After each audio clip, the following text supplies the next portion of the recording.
Olá, alunos. Dando continuidade ao nosso sistema de aulas gravadas, mais uma vez eu estou aqui para que nós possamos retomarmos o nosso conteúdo a partir do ponto em que nós paramos na aula anterior. Nós, na aula anterior, falamos sobre o período provisório, que vai de 30 a 34. Nós apontamos dentro da nossa leitura e explicação de slides a questão dos direitos, nos direitos adquiridos para a classe operariada e, consequentemente, a classe menos favorecida do Brasil. E dentro dessa perspectiva eu me refiro à inserção das mulheres dentro desse jogo. O fato é que Getúlio Vargas, ao assumir o governo, instituiu medidas que de alguma forma impactaram toda a sociedade brasileira. Só que Getúlio Vargas criou uma situação. Aí você que está me assistindo diz, qual foi a situação, professor? E eu digo, ele, de certa forma, afastou do centro das decisões políticas administrativas o maior e mais importante estado brasileiro. Você se lembra que São Paulo, a partir da indicação de Júlio Prestes por Washington Luiz, foi o ator principal no sentido contrário da Revolução Varguista. É óbvio que quando Vargas chega ao poder, São Paulo vai estar fora deste poder. Por quê? Porque foi oposição a Getúlio Vargas. Partindo dessa perspectiva, São Paulo não iria se conformar, e quando eu me refiro São Paulo, eu estou me referindo à oligarquia paulista, não iria se conformar em ficar de fora do poder local que sempre esteve de alguma forma. Então, o que a elite oligárquica de São Paulo faz? Se une com diversos setores dentro do Estado, inclusive a ala militar do Estado, e pressionam o governo central varguista a uma Constituição. Ora, professor, para uma Constituição, sim, porque você se lembra que o período provisório de Vargas foi um período em que se perdurou de 4 anos, é um mandato hoje de presidente, 4 anos. Contudo, meus alunos, nós temos que entender que provisório seria algo de, no máximo, alguns meses para que este elaborasse uma Constituição. Mas Vargas não elaborou a Constituição. E Vargas vai se perpetuar provisoriamente do poder 4 anos. Contudo, ele enfrenta uma oposição ferrenha do Estado de São Paulo, que utiliza a bandeira de reivindicação constitucional para se rebelar contra o governo central de Vargas. Onde é o governo central de Vargas? Até então, lá no Rio de Janeiro, que era a capital do país.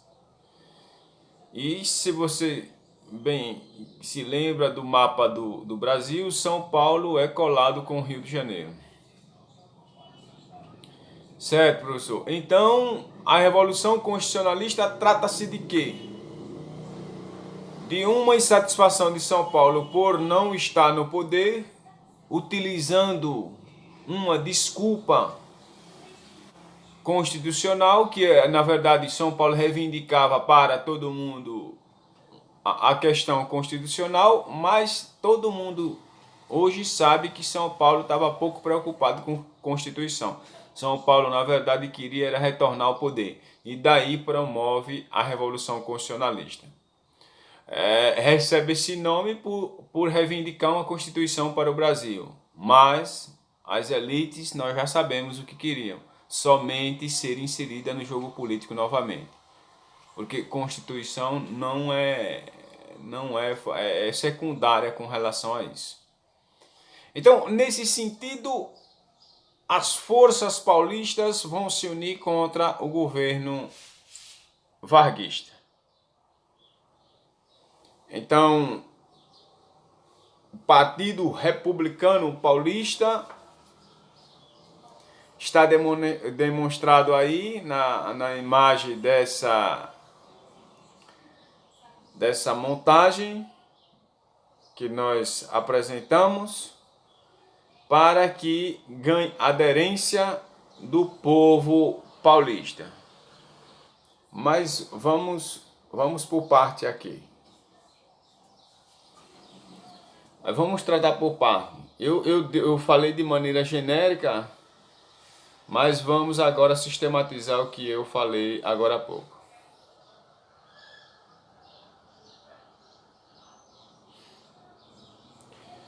Com a Revolução de 1930, os paulistas foram excluídos da política nacional. Ou seja, Vargas chega ao poder, consequentemente, contra a vontade dos paulistas, e desse modo são excluídos do poder. Os paulistas desejavam retornar através das eleições, mas Getúlio não marcava nem as eleições para constituinte nem para presidente. Ou seja, Getúlio imprensava de todo jeito os paulistas, e os paulistas querendo voltar ao poder, mas Getúlio não faria ou não fazia uma constituição para que estes, de certa forma... Então Getúlio estava jogando duro com os paulistas. Para piorar a situação, as relações entre São Paulo e Getúlio Vargas nomeia um interventor para São Paulo que não era paulista.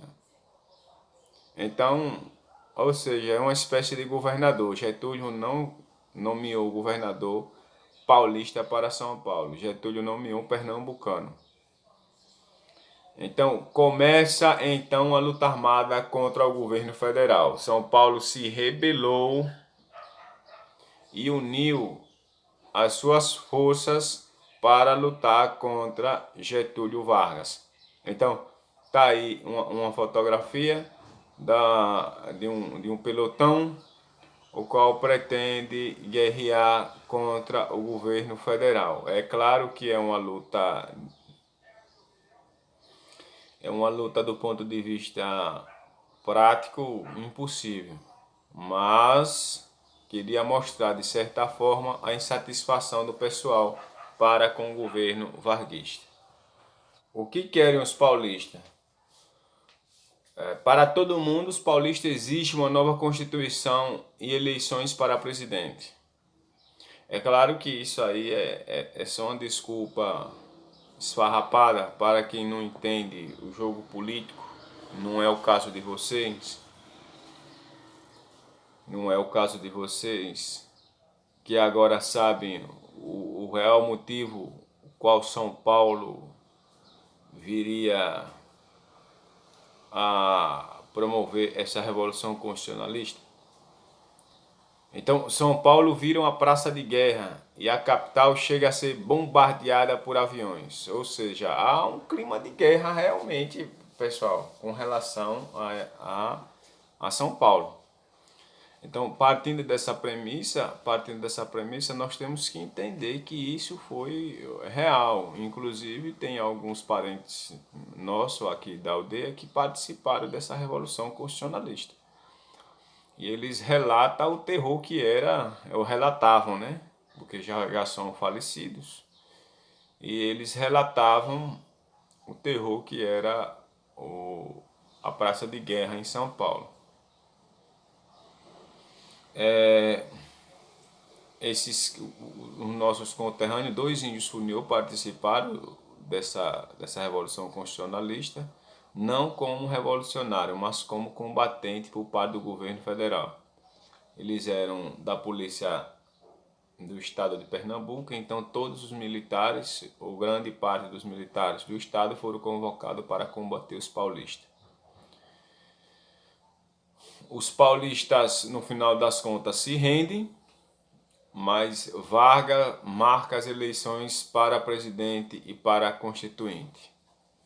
Então, vejam só, pessoal, embora os paulistas, de certa forma, teriam ou tivessem perdido a batalha, mas, de certa forma, exerce uma pressão sobre Vargas relacionado à constituinte. Então, Vargas, a partir de então, marca as eleições para presidente e convoca uma constituinte. A nova Constituição é aprovada em 1934 e Vargas é eleito pelo Colégio Eleitoral. Ou seja, os colégios eleitorais, os estados, de maneira indireta, indicam Vargas para presidente do Brasil.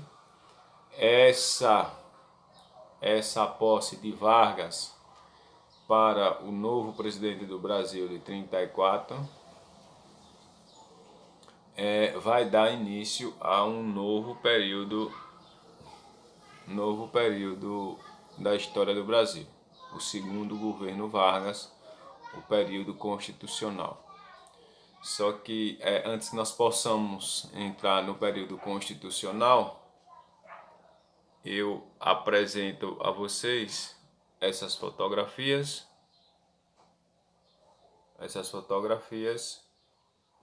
o que retrata, de certa forma,